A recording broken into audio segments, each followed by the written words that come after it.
noite, irmãos. Quero saudar a todos com a graça e a paz do Senhor Jesus Cristo. Amém? Irmãos, os evangelhos registram aproximadamente 40 parábolas contadas por Jesus Cristo. Aproximadamente 40. E em pelo menos um terço dessas parábolas, Jesus ele faz alguma referência a dinheiro, ou a moedas, ou a bens, ou a riquezas, ou a fortuna. Enfim, em cerca de um terço das parábolas que Jesus contou, em algum momento, tendo como um elemento acessório da história, ou tendo como sendo o ponto principal da história, o dinheiro, os bens, a riqueza, moedas, herança. E essa frequência, irmãos, reiterada com a qual Jesus Cristo utiliza a imagem da riqueza, dos bens materiais em seu ensino, tem sido, inclusive, utilizado por muitas pessoas para justificarem a tão conhecida nossa chamada teologia da prosperidade. As pessoas olham para os ensinos de Cristo e dizem, vejam como ele fala em dinheiro. E muitas pessoas utilizam essa frequência com a qual Jesus se refere ao dinheiro para justificar esse tipo de ensinamento que a gente tão bem conhece. Conhece, graças ao bom Deus, de ouvir falar, não daqui deste púlpito, mas das consequências que esse tipo de ensino tem trazido em tantas comunidades cristãs, enganando as pessoas com falsas promessas de riqueza, de prosperidade material. Irmãos, que Jesus Cristo falou em dinheiro, e isso qualquer leitor minimamente instruído e minimamente atento do Novo Testamento já percebeu.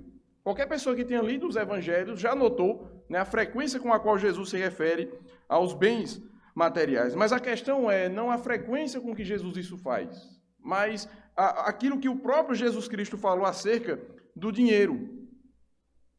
O que nós devemos atentar não é a frequência com a qual Jesus fala sobre dinheiro, mas o que ele diz. Jesus falou sobre a dificuldade dos ricos entrarem no reino de Deus. Jesus repreendeu dois irmãos que certa vez brigavam por causa de uma herança. Jesus disse que nós devemos ajuntar tesouros não nesse mundo onde a traça e o ferrugem corroem. Nesta noite nós acabamos de ler, alguns instantes atrás, uma dessas parábolas nas quais Jesus Cristo utiliza o dinheiro, os bens materiais como parte do enredo, e é sobre esse texto que nós vamos refletir nessa noite. Lucas, capítulo 16, por isso eu peço que os irmãos abram suas Bíblias aí em Lucas, capítulo 16, versos de 1 a 13.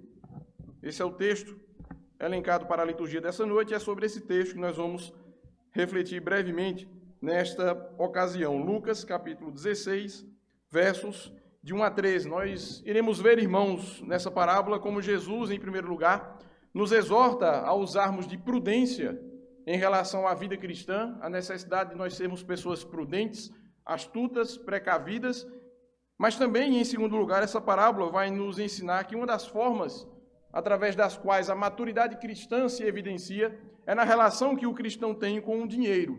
Então, essa parábola traz dois ensinamentos, uma mesma história que nos chama a atenção para duas coisas. Em primeiro lugar, a necessidade de nós usarmos de prudência, de sabedoria em nossa caminhada cristã, e também que essa prudência, essa sabedoria, ela se manifesta, ela se evidencia, dentre outras formas, na maneira como os crentes lidam com o dinheiro. Mas antes, nós vamos orar mais uma vez.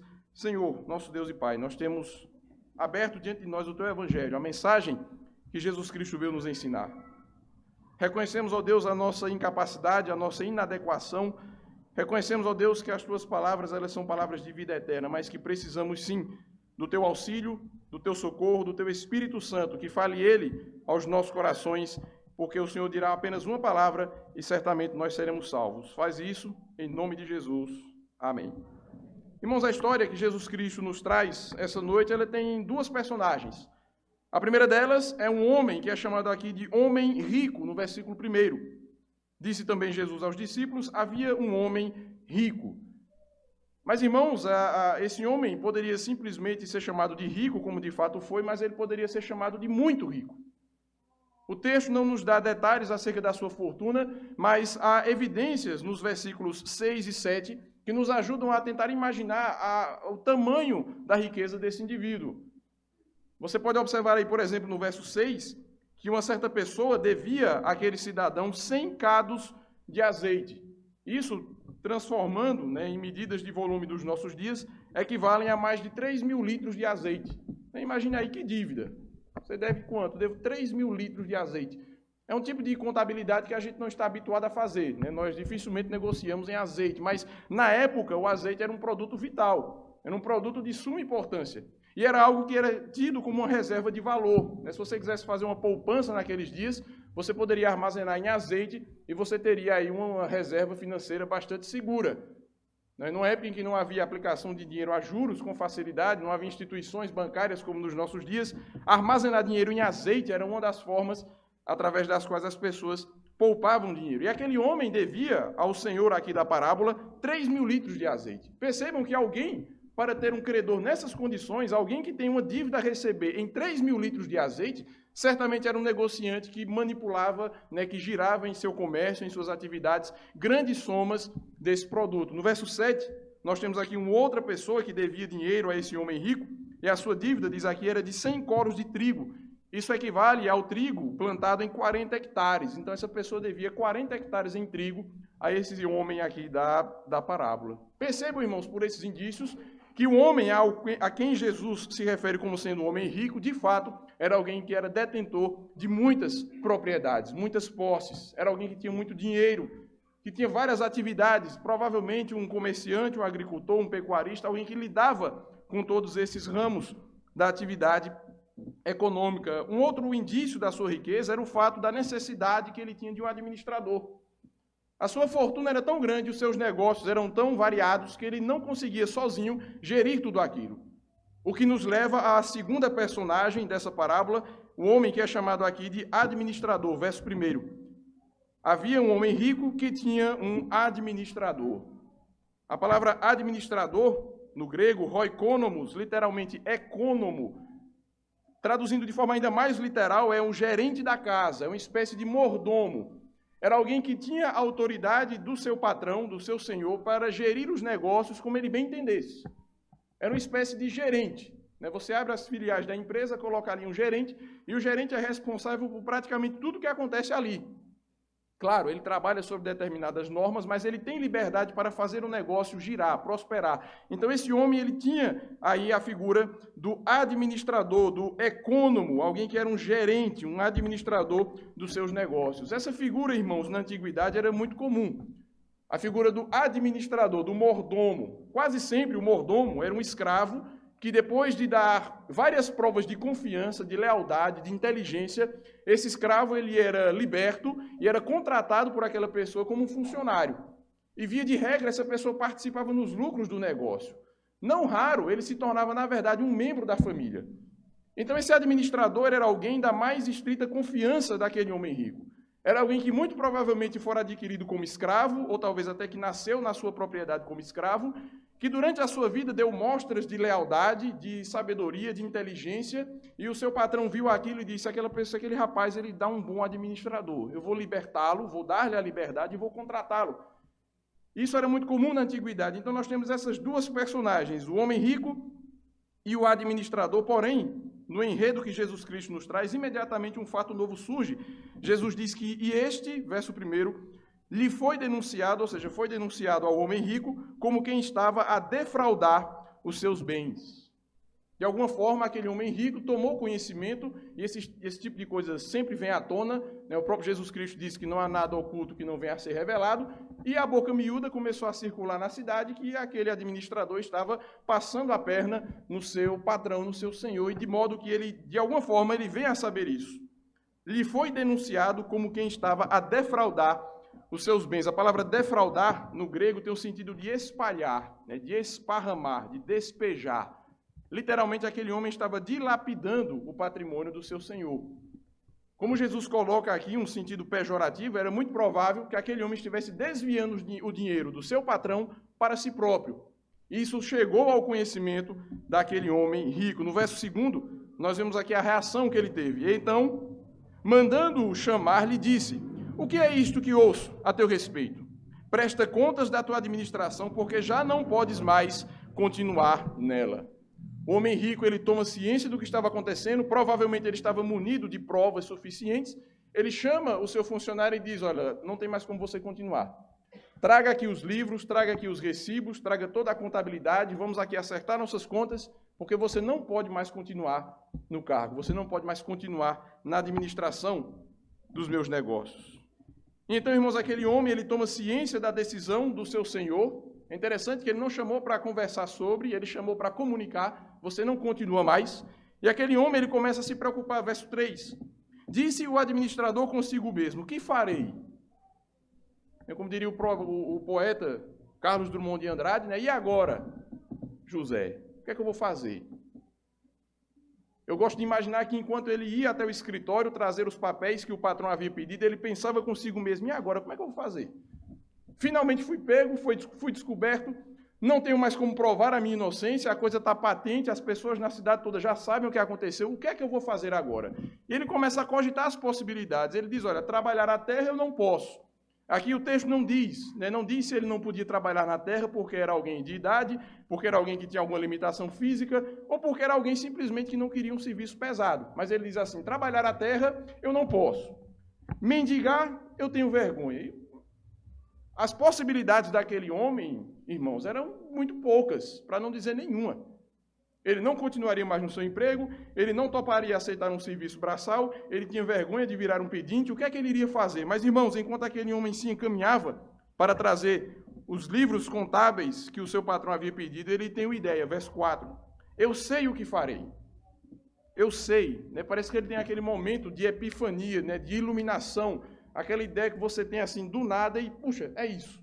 Né? Arquimedes teria dito eureka, né? Descobri, achei. Aquele homem, enquanto se dirigia no seu caminho, ele disse: eu sei o que farei. E nos versos 5 a 7 nós temos a estratégia que aquele homem utilizou. Ele procurou um a um os devedores do seu patrão e renegociou as dívidas daqueles homens. Ele chegou para o cidadão e disse: olha, tu deve quanto ao meu patrão? Eu devo 3.000 litros de azeite. Rápido, senta aqui, vem cá. Tira o papel do bolso, pega a conta dele e diz: olha, escreve aí, 1.500. E ele chega para o outro e diz: olha, tu deve quanto ao meu patrão? 40 hectares de trigo. Rápido, escreve aí, 30. E é interessante, irmãos, que Jesus cita apenas esses dois exemplos, mas ele fez isso com todos os credores do seu patrão. Veja aí no verso 5. Tendo chamado cada um dos devedores do seu senhor, disse ao primeiro, e em seguida ele disse ao segundo. A impressão que nós temos é que ele fez isso com todos os devedores do seu antigo patrão. Ele procurou de um por um e fez isso com cada um deles. A uns ele reduziu a dívida em 20%, a outros ele reduziu a dívida em até 50%, de modo que quando ele terminou de visitar todos os credores, ele havia dado no seu patrão um desfalque muito maior do que o anterior. Ele renegociou todas aquelas dívidas, de modo que o seu patrão ficou numa situação que não tinha muito o que fazer. As notas originais dos débitos não existiam, haviam sido refeitas, ele não tinha como provar que tinha que receber 3.000, o que havia era um papel que dizia que o indivíduo devia 1.500. Então percebam que aquele homem rico ficou numa situação extremamente prejudicada. Ele foi desfalcado pelo seu administrador durante vários anos e na hora de despedi-lo ele levou um prejuízo talvez ainda maior. Mas, irmãos, nós chegamos ao ponto mais sensível da parábola, nos aproximando do seu desfecho, e nós nos perguntamos por que foi que ele fez isso? Por que foi que o administrador renegociou essas dívidas do seu patrão? Veja aí o verso 4. Eu sei o que farei para que, quando for demitido da administração, me recebam em suas casas. Percebam, irmãos, que aquele administrador, ele renegocia as dívidas do seu patrão para conseguir com aquelas pessoas, com aqueles credores, uma dívida de gratidão. O camarada chegou na porta dele e disse: olha, tu deve quanto? 3.000 litros, agora tu deve 1.500. Imagina a alegria daquele indivíduo. Teve a sua dívida abatida em 50%. Sem nenhum trabalho, sem nenhuma negociação, sem precisar entrar na justiça, simplesmente ele devia 3.000 e agora devia 1.500. Poxa, muito obrigado. E isso ele fez, irmãos, com todos os credores. A ideia dele era justamente essa, era ficar bem na história com todos os seus credores, para que, quando fosse demitido, as pessoas a quem ele ajudou pudessem agora, por sua vez, ajudá-lo. Isso nos leva, irmãos, agora ao verso 8, e é aqui que muitas pessoas têm dificuldade em compreender o ensino de Jesus Cristo, quando nós temos a reação daquele homem rico. Aquele homem rico que havia descoberto que seu funcionário o havia lesado por vários anos, agora descobre que ele o havia lesado mais uma vez e agora de forma muito mais grave. Que reação nós esperaríamos daquele homem rico? Talvez a gente esperasse que aquele homem rico prendesse aquele servo infiel, aquele administrador desonesto, levasse até a prisão e dissesse que ele ia ficar lá até pagar os últimos centavos.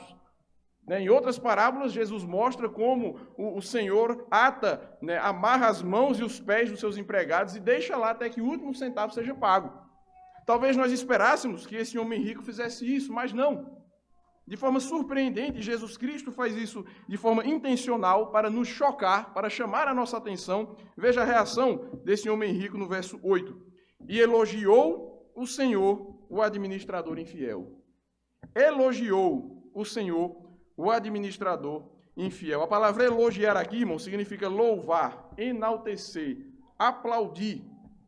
De forma para nós surpreendente, e certamente de forma surpreendente para aqueles ouvintes originais de Jesus Cristo, para quem ele contou essa história, aquele homem que havia sido roubado, e de forma muito mais descarada na última vez, ele elogia aquele administrador infiel. Mas ele elogia, irmãos, aquele homem, por quê? E aqui muitas pessoas tropeçam na interpretação dessa parábola. Muitas pessoas têm a impressão de que Jesus Cristo e esse homem da parábola, ele elogia a desonestidade daquele funcionário. E de fato não é isso.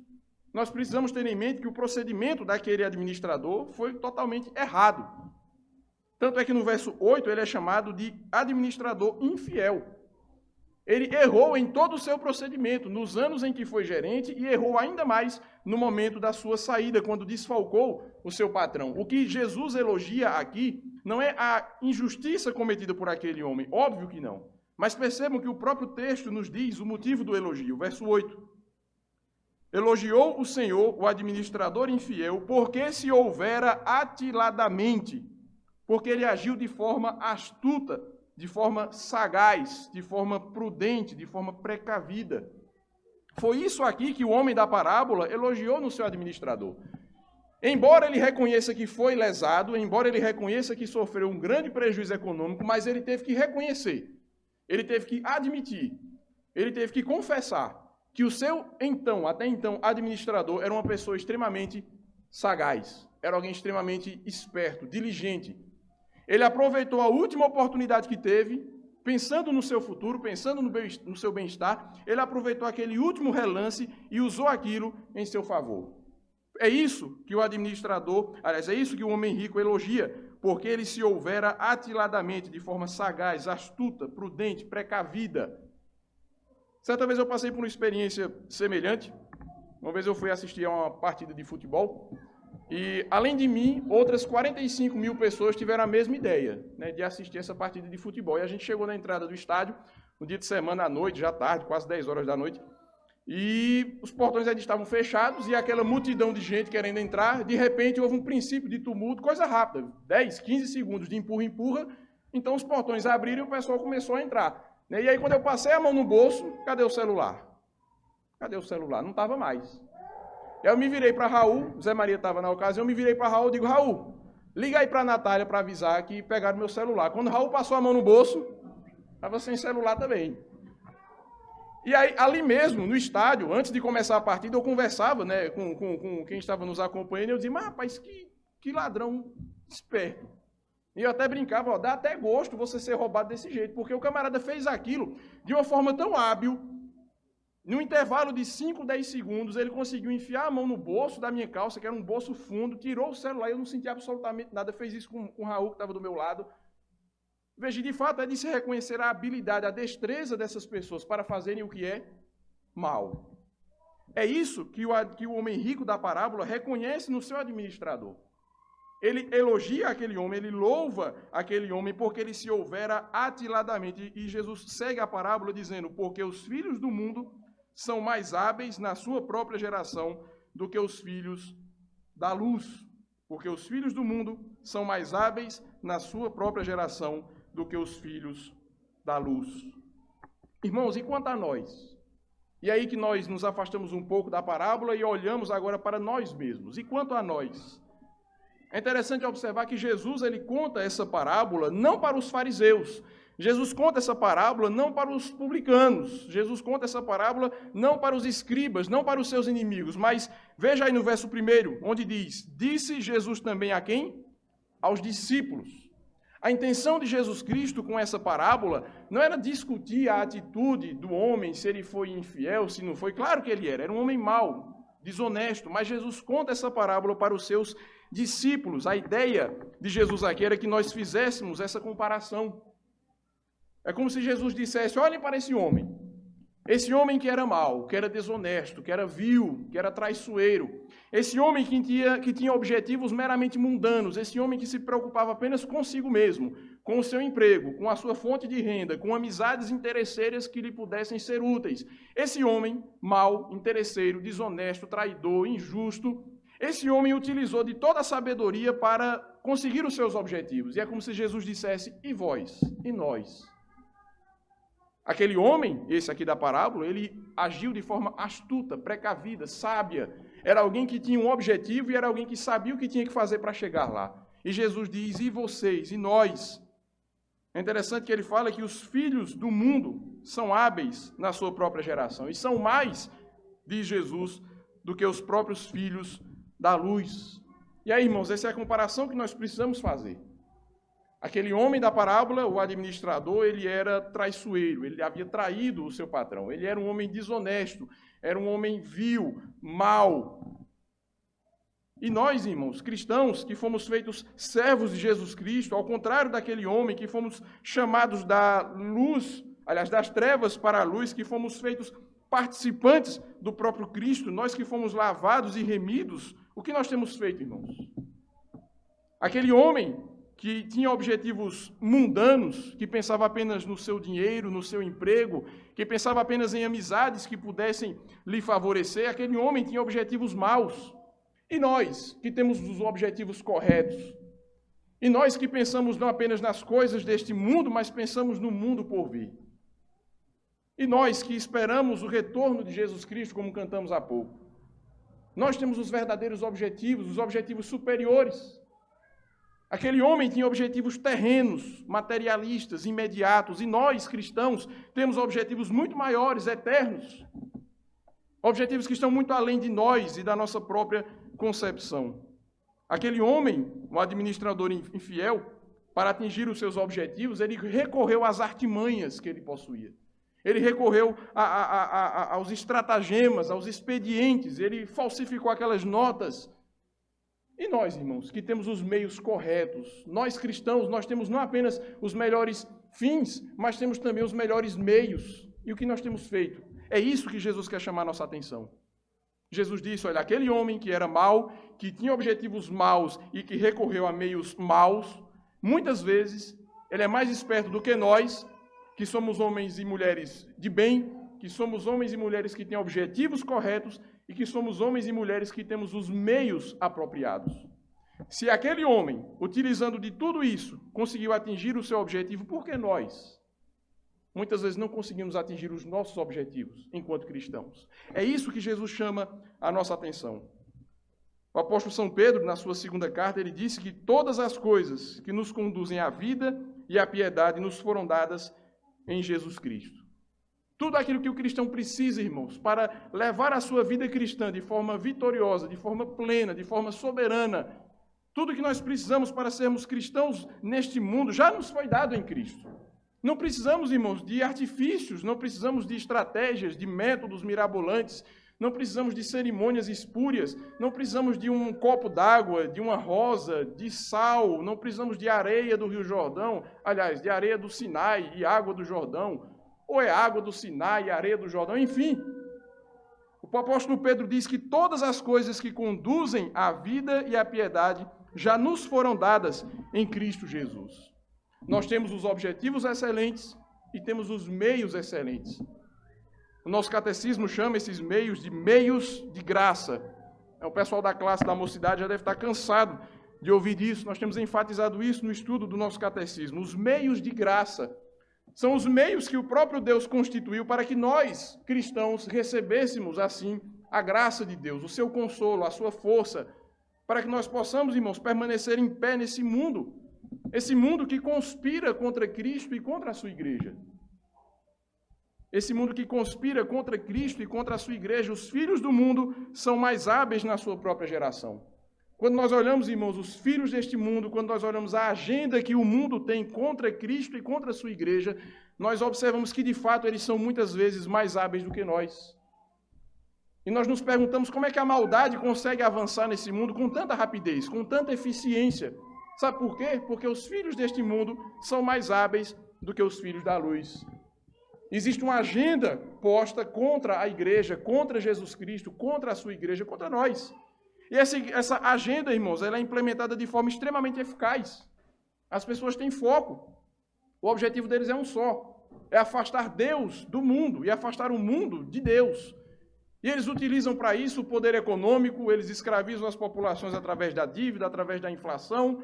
Eles usam os poderes da mídia, da propaganda, estabelecendo um certo padrão de conduta, um certo padrão de roupas, um certo padrão de música, um certo padrão de arte. Tudo isso, irmãos, com o objetivo de corromper a sociedade. Eles querem atacar os alicerces da família e conseguem. Eles querem atacar os alicerces da educação e conseguem. Por quê? Porque eles são mais hábeis do que os filhos da luz. Eles não brincam em serviço. O apóstolo São Pedro diz também que o diabo é como um leão, que faz o quê? Que ruge, que anda de um lado para o outro procurando a quem ele possa devorar. Jesus disse que o seu trabalho é matar, roubar e destruir. E os seus filhos, os seus agentes, os seus secretários, eles são de fato extremamente hábeis. E nós, que temos os melhores objetivos, que temos os melhores meios, o que é que nós temos feito? Temos à nossa disposição, irmãos, os meios de graça, a palavra de Deus, a oração, os sacramentos da igreja. Precisamos, irmãos, nos munir desse tipo de coisa. Existem várias estratégias sendo vendidas, sendo ensinadas. Fala-se muito sobre plantação de igreja, sobre revitalização de igreja, e aí se faz congresso, se chama para eleitor, se vende livro, se vende programa. Mas, irmãos, a receita está dada aí há séculos. São os meios de graça. Enquanto a igreja não se comprometer com a leitura e a pregação da palavra, enquanto a igreja não se comprometer com a oração, enquanto a igreja não se comprometer com os sacramentos, tudo isso, irmãos, vai ser apenas tentativas vãs de mantermos vivos, de nos mantermos vivos em meio a esse caos. O administrador infiel, voltando à parábola, ele foi sábio no uso daquilo que ele tinha à sua disposição. Precisamos, irmãos, também sermos nós sábios naquilo que nós temos à nossa disposição. A palavra de Deus está aí, acessível a todos nós. Deus, ele é acessível à oração de qualquer lugar, em qualquer momento. Os sacramentos são oferecidos para a igreja, o batismo, a ceia do Senhor, para a nutrição, para o fortalecimento, para a comunhão uns com os outros. Resta, irmãos, a cada um de nós buscarmos esse tipo de coisa, buscarmos os meios que o próprio Deus nos conferiu. O segundo ensinamento que essa parábola nos traz serve como uma espécie de termômetro, serve como um instrumento para aferir se nós de fato estamos crescendo em sabedoria. Então, na primeira parte da parábola, Jesus chama a nossa atenção para que nós sejamos sábios, prudentes. A gente precisa ter em mente isso. Uma guerra está acontecendo. Desde o dia em que o homem e a mulher, nossos primeiros pais, caíram em pecado, Deus estabeleceu ali um conflito entre a descendência da mulher e a descendência da serpente, entre os filhos de Deus e os filhos do diabo. E esse conflito nunca cessou de existir. Às vezes a gente esquece que ele está acontecendo, mas ele está aí. E precavidos, conhecedores desse conflito, nós devemos ser sábios, prudentes. Mas precisamos também, irmãos, saber se nós estamos crescendo nessa sabedoria, nessa prudência. E como saber se nós temos desenvolvido a nossa vida cristã? Jesus estabeleceu um padrão ideal. Jesus diz que pelos frutos os conhecereis. Pelos frutos os conhecereis. A única forma, irmãos, segura de nós sabermos se estamos crescendo na vida cristã é olhando para os nossos frutos, para a nossa conduta. Maturidade cristã não é uma questão de tempo de igreja. Não é uma questão de você ter vários anos nessa comunidade de fé ou em qualquer uma outra. Maturidade não é tanto uma questão de tempo. Maturidade também não é uma questão de conhecimento. Você pode ler dezenas de livros e permanecer uma pessoa imatura. Mas se tem uma forma segura de nós avaliarmos a nossa maturidade, o nosso crescimento na fé, é através da nossa conduta. Pelos frutos os conhecereis. E uma das formas, irmãos, de nós sabermos se estamos evoluindo na nossa maturidade cristã é analisando como nós nos relacionamos com o dinheiro. E é interessante como muitas vezes isso passa desapercebido. Nós tratamos o dinheiro como se fosse algo em terceiro, quarto ou quinto plano na nossa vida. É como se o dinheiro fosse um detalhe sobre o qual a religião não tem nenhuma influência. Mas é interessante observar, e aí eu volto ao início, a quantidade de vezes em que Jesus Cristo falou sobre dinheiro. E a experiência humana nos mostra isso, que as riquezas, os bens, o dinheiro, as propriedades, as posses, têm sido a pedra de tropeço de muitos cristãos.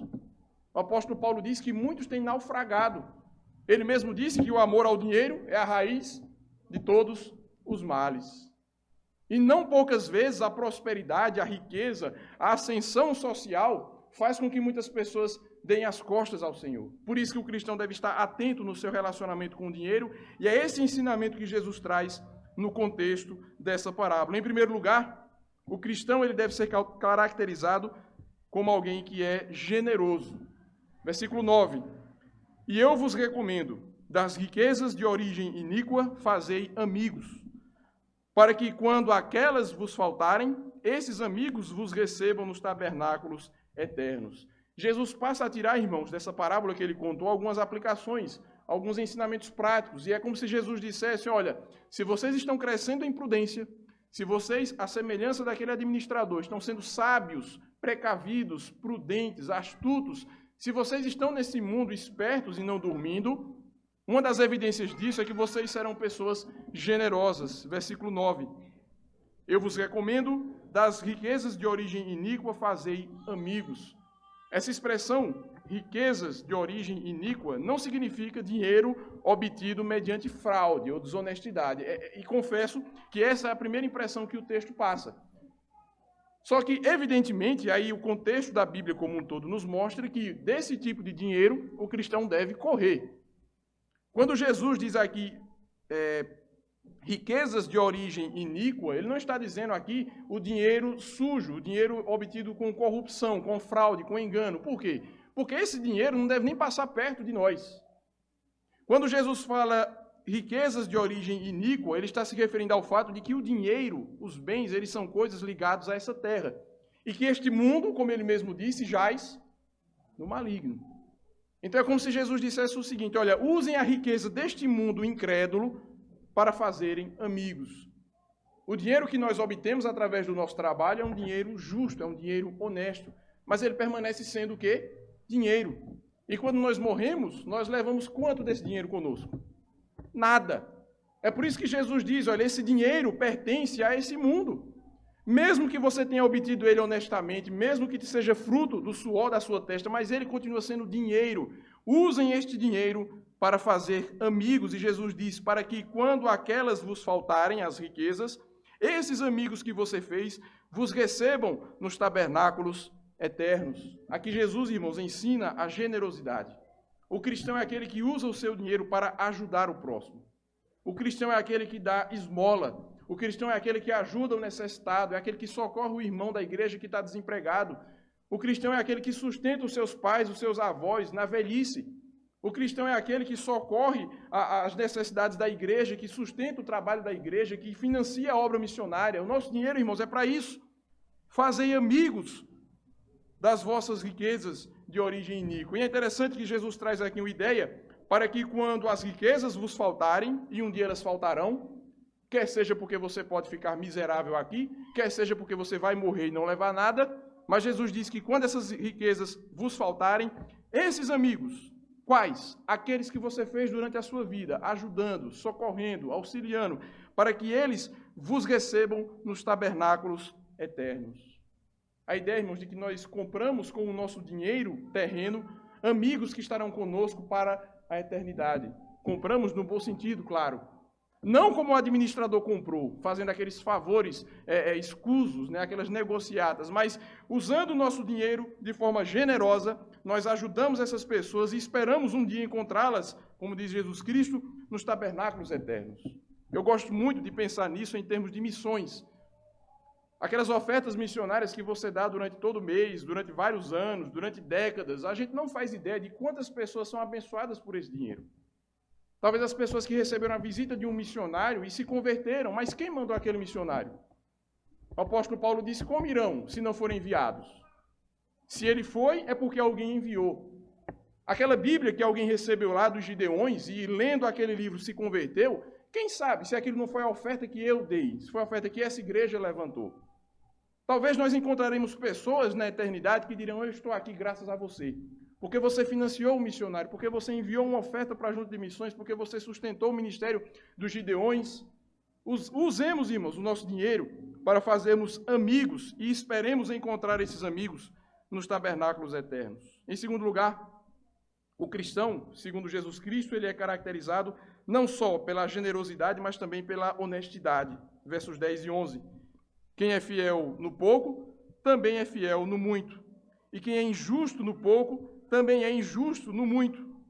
Se, pois, não vos tornastes fiéis na aplicação das riquezas de origem justa, quem vos confiará a verdadeira riqueza? Jesus nos chama aqui a atenção, irmãos, em relação ao nosso relacionamento com o dinheiro, falando aqui agora de honestidade. A honestidade é um compromisso radical com aquilo que é certo, com aquilo que é correto, com aquilo que é justo.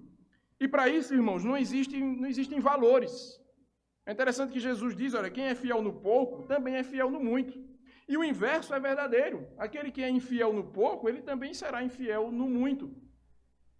E a gente se escandaliza, e é para se escandalizar de fato, com os recentes episódios de corrupção na nossa amada República Federativa do Brasil, e nós nos assustamos com as cifras de dinheiro. Um caso emblemático, icônico, que vai ficar para a eternidade, acredito eu, é o apartamento do senhor Gedel Vieira de Lima, com malas e mais malas cheias de dinheiro ali no apartamento abandonado.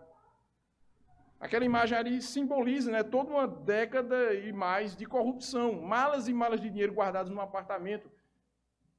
Mas a infidelidade, irmãos, ela não é apenas no muito. Como Jesus Cristo disse, a infidelidade também é no pouco. Obviamente que com consequências diferentes, mas a infidelidade é a mesma. A pessoa que é infiel no pouco, ela certamente será infiel no muito, se ela tiver a oportunidade. E o inverso também é verdadeiro. Aquele que é fiel no pouco, ele certamente vai ser fiel no muito, se ele tiver a oportunidade. As pessoas costumam dizer que o poder é quem corrompe. Não é. Não é. Jesus Cristo diz, aquele que é fiel no pouco, nos centavos, ele também vai ser fiel. Pode entregar milhões na mão dele. Agora, o inverso também é verdadeiro. Se alguém subtrai uma pessoa centavos, se ele tiver a oportunidade de subtrair milhões, ele vai fazer. E aqui Jesus nos chama para esse compromisso com a honestidade. O cristão deve ser alguém conhecido pela sua honestidade, pela sua palavra, pelo seu compromisso. E repito, para isso não existem valores. A honestidade é uma virtude cristã, que está aberta aos miseráveis e aos milionários, aos que têm pouco e aos que têm muito. Honestidade, irmãos, o compromisso com a palavra, com a justiça, é alguém que foge de trapaças. O cristão é alguém que foge de vantagens indevidas. O cristão é alguém que compra e paga. Em terceiro e último lugar, se nós crescemos em sabedoria cristã, nós nos relacionamos bem com o dinheiro, e isso se manifesta na generosidade, na honestidade e, por fim, na mordomia. Verso 12. Se não vos tornastes fiéis na aplicação do que é alheio, quem vos dará aquilo que é vosso? Repito, se não vos tornastes fiéis na aplicação do alheio, ou seja, aquilo que pertence a outro, quem vos dará o que de fato pertence a vocês? Isso nos lembra, irmãos, aquilo que todos nós sabemos bem, de que nós somos mordomos de Deus. A palavra de Deus diz que o mundo pertence a Deus, os céus, a terra e tudo que nele se contém. Mas Deus, ele concede ao homem, a você e a mim, a oportunidade de gerenciar, de administrar parte daquilo que não é nosso, mas é dele. E é com esse espírito, irmãos, de mordomia, de administração, que nós devemos levar as nossas vidas. Precisamos sempre ter em mente que você não possui nada. Nada é seu. Se você tem alguma coisa, é porque Deus, na sua providência, te deu. E na sua providência santa, sábia, que conhece todas as coisas, Deus dá mais a uns e dá menos a outros. A uns ele acrescenta, de outros ele subtrai. Mas o fato é que tudo que nós temos pertence a Deus. E é dessa forma que nós devemos encarar a vida. Nós somos mordomos, irmãos, de Deus. Por isso, o cristão, ele não é apegado às coisas desse mundo. Ele possui as coisas, mas as coisas não o possuem. Ele tem dinheiro, mas o dinheiro não o tem. É interessante a linguagem que o apóstolo Paulo utiliza. Abra aí sua Bíblia em 1 Coríntios, capítulo 7. É um texto que eu sempre gosto de fazer referência, porque ilustra a maneira cristã de enxergar o mundo O cristão como sendo alguém que é mordomo de Deus, como alguém que administra as coisas de Deus, mas não se deixa prender por elas. 1 Coríntios, capítulo 7, a partir do verso 31. Aliás, a partir do verso 29. Isto, porém, vos digo, irmãos, o tempo se abrevia, e o que resta é que não só os casados sejam como se não o fossem, mas também os que choram como se não chorassem, os que se alegram como se não se alegrassem, os que compram como se nada possuíssem, os que se utilizam do mundo como se dele não usassem, porque a aparência deste mundo passa. Meus irmãos, mordomia é isso. Paulo diz, olha, você é casado, que bênção. Ame sua esposa, trate a sua esposa, mas não trate a sua esposa como a coisa mais importante que você tem, porque não é. Você tem propriedades, utilize a sua propriedade, utilize a sua posse, venda, compra, faça ela render, faça ela lucrar, mas não esqueça que isso não é a coisa mais importante. Você se utiliza do mundo e deve se utilizar, e é bom que nós nos utilizemos do mundo, mas viva como se você não precisasse dele, porque a aparência do mundo, diz o apóstolo Paulo, passa. Nós devemos, irmãos, exercer essa visão de mordomia. Nós trabalhamos para viver, mas não vivemos para trabalhar. Nós possuímos as coisas, mas as coisas não nos possuem. Para concluir, Jesus encerra o seu ensinamento no verso 13, dizendo, ninguém pode servir a dois senhores, porque ou há de aborrecer-se de um e amar ao outro, ou se devotará a um e desprezará o outro. Não podeis servir a Deus e às riquezas. Aqui, irmãos, Jesus encerra o seu ensinamento nessa ocasião, após falar sobre a necessidade de prudência, após falar sobre a necessidade de sermos pessoas precavidas, sábias, atentas ao que se passa ao nosso redor, após nos ensinar que essa sabedoria se manifesta no nosso relacionamento com o dinheiro, que se evidencia em generosidade, em honestidade e em mordomia, mas Jesus amarra tudo isso. Mestre que era, ensinador que era, por excelência, ele amarra tudo no verso 13 e diz, não podeis servir a Deus e às riquezas. O nosso compromisso radical, inegociável, que está além de qualquer contestação, é o compromisso de serviço com Deus. E aqui ele fala em termos de servidão, de escravidão. É interessante, irmãos, que o homem ele sempre busca a liberdade. E desde que o homem é homem, ele sempre batalhou pela liberdade como um ideal. E é interessante que a liberdade como um ideal, ela simplesmente não existe. O ser humano ele sempre vai estar servindo alguém. O ser humano ele foi criado por Deus para servir, para trabalhar em favor de um Senhor. A grande questão é, qual o Senhor que esse homem serve? Jesus diz aqui que aquele que não serve a Deus, necessariamente vai acabar servindo às riquezas. Liberdade em termos absolutos é o que não existe. A verdadeira liberdade existe sim, essa sim, em servir ao Deus vivo. Porque aí sim, e somente então, nós estaremos cumprindo o propósito para o qual nós fomos feitos, que é servir o Deus vivo. Não podeis servir a Deus e às riquezas. Que nós possamos, irmãos, verdadeiramente viver a vida cristã tendo em mente isso. A necessidade de sermos prudentes, sábios, nos relacionando de forma correta com aquilo que Deus nos dá e tendo sempre o compromisso consciente de que o Senhor é nosso Deus e que nós devemos servi-lo e não a qualquer outra coisa que possa tentar assumir o seu lugar. Oremos. Senhor nosso Deus, bendito Pai, nós te agradecemos pela tua palavra. Te agradecemos, ó Deus, porque enviaste o teu Filho para trazer a nós, ó Deus, a verdadeira sabedoria, porque ele é a tua sabedoria encarnada, manifesta, apresentada diante dos nossos olhos em figura humana. Por isso nós louvamos o teu nome. Pedimos, ó Deus, que o teu Espírito Santo trabalhe em nosso coração, eliminando, ó Deus, de nós quaisquer inclinações, ó Pai, para o materialismo, para uma visão mesquinha deste mundo, mas que nós possamos, ó Deus, sim, sermos gratos por aquilo que o Senhor tem nos dado, que nós possamos ser diligentes na administração daquilo que o Senhor nos confiou, mas sempre tendo em mente uma coisa, de que Tu és o nosso Senhor, de que Tu és o nosso único soberano e que todas as coisas devem cooperar para o nosso benefício, porque nós vivemos olhando firmemente para o Senhor, aguardando a nossa verdadeira pátria, da qual o Senhor mesmo é o arquiteto e é o edificador. Abençoa a Tua igreja, é o que nós te pedimos em nome de Jesus. Amém.